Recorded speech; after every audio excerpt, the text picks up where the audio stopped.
جہاں بیوی اور والدین کا ٹکراؤ ہو اور بیوی اور والدین میں اگر مقابلہ ہو تو انسان والدین کو ترجیح دے گا.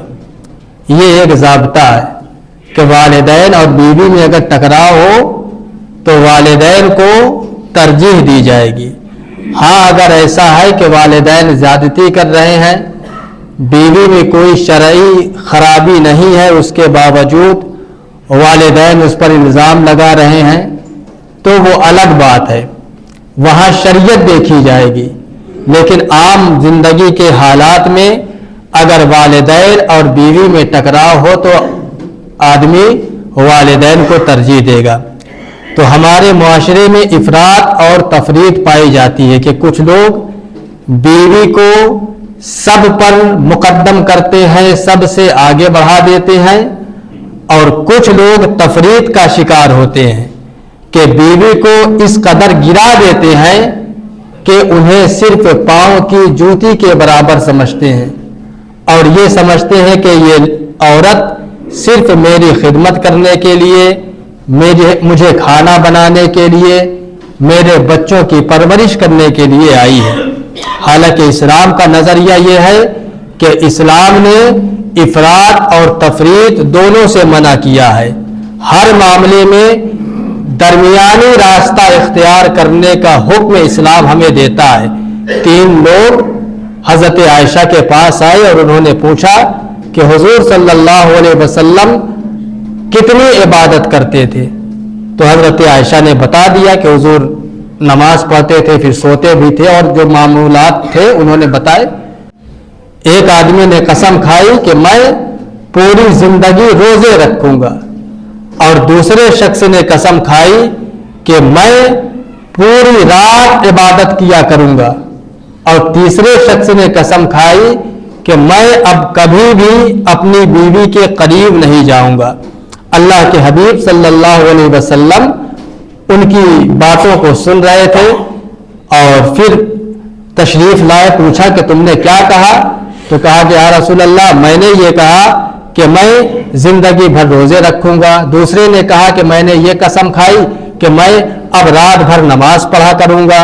تیسرے نے یہ قسم کھائی کہ میں کبھی بیوی کے قریب نہ جاؤں گا.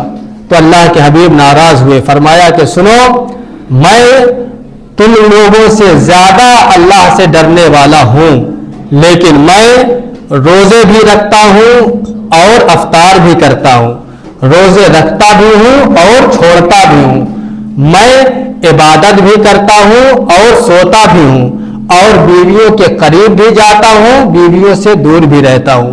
یہ ہے درمیانہ راستہ. کسی بھی معاملے میں حد سے زیادہ بڑھنے کو اسلام پسند نہیں کرتا، اسی طریقے سے بہت زیادہ گرنے کو بھی اسلام پسند نہیں کرتا. ہر معاملے میں درمیانی راستہ اختیار کرنا اسلام کو پسند ہے. اور میاں بیوی کے معاملے میں بھی ہمیشہ اگر انسان درمیانی راستے پر عمل کرتا رہے گا تو کبھی بھی میاں بیوی کے درمیان خلفشار، لڑائی اور جھگڑے نہیں ہونے پائیں گے. یہ ایک قانون ہے.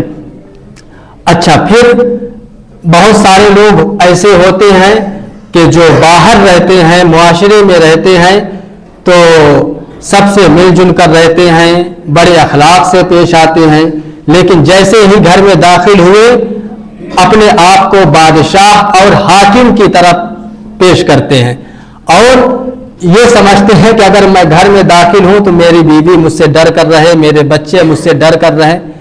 بہت سارے لوگوں کا یہ طریقہ ہوتا ہے. لیکن اسلام کا نظریہ یہ ہے کہ اسلام، اللہ کے رسول صلی اللہ علیہ وسلم نے فرمایا کہ لوگوں، پکا مسلمان وہ ہے جس کا اخلاق اچھا ہو. پکا مسلمان وہ ہے جس کا اخلاق اچھا ہو، اور اچھے اخلاق والا وہ ہے جو اپنی بیوی کے حق میں بہتر ہو. اگر آدمی باہر سب سے بہت مل جل کر رہتا ہے، ہنسی مذاق بھی کرتا ہے اور دوسروں کے دکھ سکھ پر کام بھی دیتا ہے، لیکن اگر گھر والوں کا خیال نہیں رکھتا، خاص طور پر بیوی بچوں کا خیال نہیں رکھتا ہے، تو ایسا شخص اسلام کی نگاہ میں اچھی اخلاق والا نہیں ہو سکتا۔ اسی طریقے سے ایک روایت ہے کہ حضور صلی اللہ علیہ وسلم نے ارشاد فرمایا خیرکم خیرکم لأہلی، لوگوں تم میں اچھے اخلاق والا وہ ہے جو اپنے گھر والی کے ساتھ بہتر ہو۔ اچھے اخلاق والا وہ ہے جو اپنی گھر والی کے ساتھ اچھا ہو۔ وَأَنَا خَيْرُكُمْ لِأَهْلِي، اور میں اپنی گھر والیوں کے ساتھ تم میں سب سے بہتر ہوں۔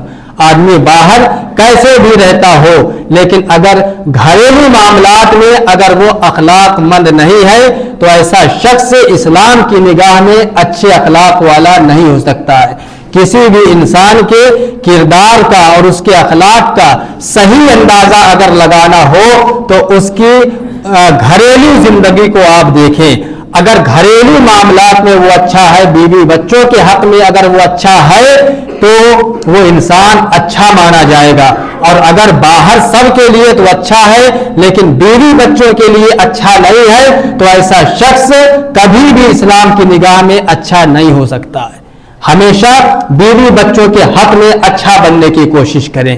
اور پھر اس کے بعد اگر ہم اللہ کے رسول کا کردار اٹھا کر دیکھیں تو اللہ کے رسول بیویوں کے ساتھ کیسے رہتے تھے کہ حضور ایک وقت ایسا آیا کہ حضور کی زندگی میں 9 بیویاں تھیں، ایک ساتھ 9 بیویاں حضور کے نکاح میں تھیں، لیکن حضور کا کردار ایسا تھا، حضور کا اخلاق ایسا تھا، حضور کا انصاف ایسا تھا کہ ہر بیوی یہ سمجھتی تھی کہ اللہ کے رسول سب سے زیادہ محبت میرے ساتھ کرتے ہیں۔ جب آپ سفر میں جاتے تو آپ کے اوپر تمام بیویوں کے ساتھ انصاف کرنا لازم نہیں تھا، لیکن بیویوں کو خوش رکھنے کے لیے اللہ کے رسول جب سفر میں جاتے تھے تو قرآن اندازی کرتے تھے، پرچی نکلواتے تھے، جس کا نام پرچی میں نکل جاتا تھا اس بیوی کو اپنے ساتھ سفر میں لے جایا کرتے تھے۔ یہ حضور کا انصاف تھا، یہ حضور کا عدل تھا کہ کبھی بھی 9 بیویاں، آج انسان ایک بیوی میں پریشان رہتا ہے لیکن اللہ کے رسول نے 9 بیویوں کو خوش رکھ کے ہمیں سکھا دیا ہے، 9 بیویوں کو خوش رکھا ہے۔ اور آپ دیکھیں گھریلو معاملات میں اللہ کے رسول کا کردار کہ صحیح بخاری کی روایت حضرت عائشہ فرماتی ہے کہ حضور اس قدر ہم سے گھل مل کر رہتے تھے کہ اکثر اوقات ایسا ہوتا تھا کہ میں اور اللہ کے رسول صلی اللہ علیہ وسلم ایک ہی برتن میں غسل بھی کر لیا کرتے تھے، وضو بھی کر لیا کرتے تھے، کہ ایک برتن میں پانی رکھ دیا کرتے تھے اور ایک ہی برتن میں میں اور اللہ کے رسول ساتھ میں غسل کیا کرتے تھے۔ یہ اللہ کے رسول کا کردار تھا۔ اسی طریقے سے حضرت عائشہ فرماتی ہے کہ میں کبھی ایسا ہوتا تھا کہ میں کٹورے میں پانی پیتی اور پھر اللہ کے حبیب کو وہ کٹورا پکڑا دیتی تو اللہ کے حبیب اسی کٹورے میں اسی جگہ لب مبارک رکھ کر پانی پیتے تھے جہاں سے میں نے پیا ہوتا تھا۔ میں گوشت کھاتی اور گوشت کو نوچ کر پھر اللہ کے حبیب کو دے دیتی تو اللہ کے حبیب میرے اسی بوٹی کو اسی جگہ دانت رکھ کر کھایا کرتے تھے جہاں سے میں نے کھایا ہوتا تھا۔ یہ اللہ کے حبیب کا کردار تھا اپنی بیویوں کے ساتھ کہ اللہ کے حبیب اس قدر گھل مل کر اپنی بیویوں کے ساتھ رہتے تھے۔ ایک صحابی آئے، عرض کی کہ اللہ کے رسول صلی اللہ علیہ وسلم کا کردار کیسا تھا، گھر میں اللہ کے رسول کیسے رہتے تھے؟ تو حضرت عائشہ فرماتی ہیں کہ اللہ کے رسول جب گھر میں رہتے تھے تو اپنی بیویوں کا ہاتھ بٹایا کرتے تھے، کام کاج میں اللہ کے رسول بیویوں کا ہاتھ بٹایا کرتے تھے، یہاں تک کہ فرمایا کہ ایسا ہوتا تھا کہ اللہ کے رسول اپنے جوتے بھی خود سل لیا کرتے تھے، کبھی ایسا ہوتا تھا کہ اپنے کپڑوں میں پیغام بھی خود لگا دیا کرتے تھے، جانوروں کو چارہ بھی خود ڈالتے تھے اور بکریوں کا دودھ بھی خود دوتے تھے، کبھی ایسا ہوتا تھا کہ گھر میں جھاڑو بھی لگا لیا کرتے تھے۔ یہ اللہ کے حبیب کا کردار تھا۔ لیکن آج اگر کوئی شخص ایسا کر دے گھر میں تو جورو کا غلام، بیوی کا غلام کہلائے گا، حالانکہ ایسا نہیں ہے۔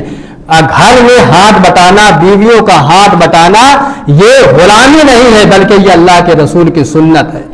غلامی کب کہلائے گی کہ اگر آپ کی بیوی اگر خلاف شرع کام کرتی ہو اور آپ اسے منع نہ کرتے ہو تب یہ بیوی کی غلامی ہوگی۔ آپ کی بیوی اگر آپ کی نگاہوں کے سامنے گھر سے بے پردہ نکلتی ہو، آپ اسے نہیں منع کرتے تب یہ بیوی کی غلامی ہوگی۔ آپ کی بیوی آپ کی نگاہوں کے سامنے آپ کے والدین کے ساتھ اچھے سے پیش نہیں آتی ہے اور آپ منع نہیں کرتے ہیں